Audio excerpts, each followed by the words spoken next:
Hey guys, this is Josh from J-Stage Productions. And Jenko with Anything Brilliant. We are here at the Hayo Magazine launch.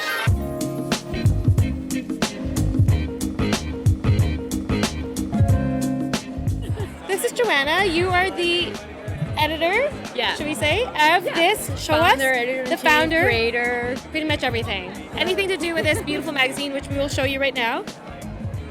Ooh. So tell me about this. What's behind the name? What's behind the concept? Why did you actually make it? Well, Hayo means let's go in Japanese, which is like a jargon in Indonesia. I wanted a word that was catchy, that meant what we wanted to express. It's a travel magazine, so let's go means everything for travel. To launch a magazine, I mean, that's no easy feat.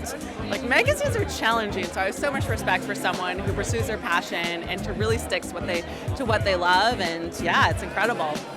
When I started the magazine was mainly because me being from Colombia, I know how media makes a lot of stereotypes about places or cities and countries.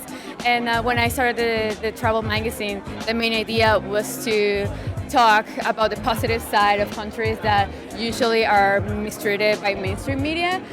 Quick question, you mentioned that you are one of Joanna's really good friends, so tell me about maybe a little bit of the behind the scenes of this, how she birthed this thing. Well, it's certainly been a labor of love for Joanna. She has a huge passion for travel and a even bigger curiosity for what makes people tick and really getting under cultures and really being with the people in the countries where she travels.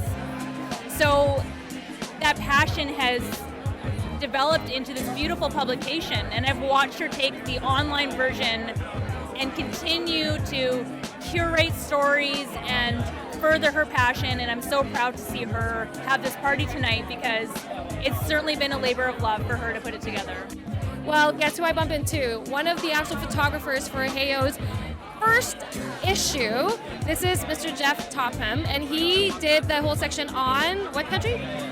Antarctica. We left from the tip of South America in Tierra del Fuego and took 2 days to cross to the Antarctic Peninsula and then spent about 11 or 12 days on this boat as we toured the peninsula.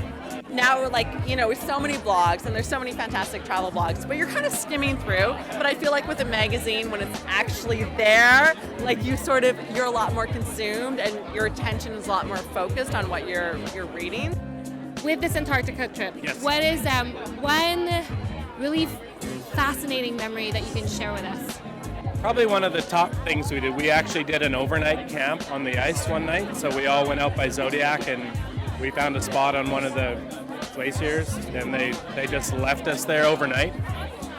And I mean, the passengers on the boat, it was pretty diverse. I mean, there was a lot of old Chinese ladies and some old British people, and what are we doing? And they just left us, and to camp on the ice in Antarctica for the night was pretty awesome. So pretty awesome. So my question about you, I'm assuming that you've traveled at least to one other place outside of home.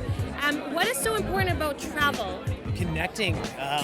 We get that time to really be together and get out of our world here, and brings us closer together every time that we get to travel. We are all so connected as human beings. We can get so insular being here, especially in North America, and get really caught up. And there's so much to discover, and there's so much wealth beyond what could ever be experienced from behind a computer screen or behind a TV screen.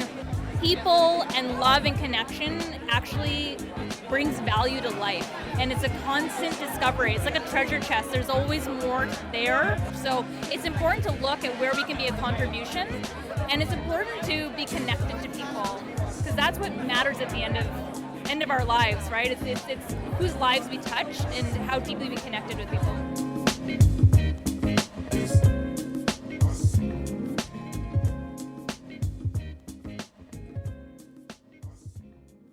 Did you normally just do trips based on someone else's bucket list?